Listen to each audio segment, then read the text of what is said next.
باغی فرهنگی و استراحتی صدرالدین عینی. پس از صاحب استقلال گردیدن کشور محبوبمان تاجیکستان، شهر دوشنبه پایتخت ما به خود رنگ دیگر گرفت.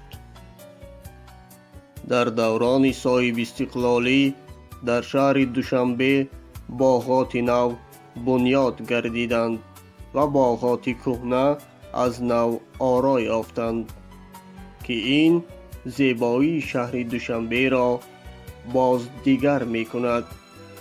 همین خیابان ها و باغات دقت هر یک سیاح را به خود جلب می کند.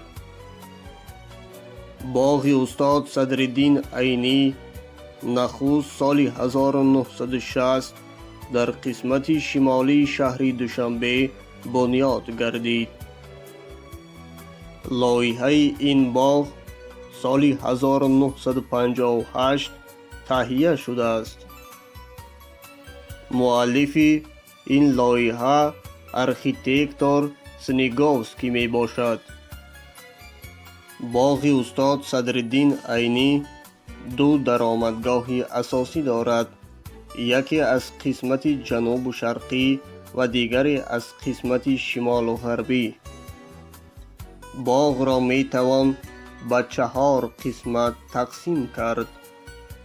یکم آرامگاه و پیکره عینی، دوم دنیای افسانه، سیوم امفی‌تئاتر و چهارم سیرانگاه. استاد صدرالدین عینی نه تنها سردفتر ادبیات معاصر تاجیک بلکه نخست پرزیدنت اکادمی علم‌های تاجیکستان در سال 1951 بود.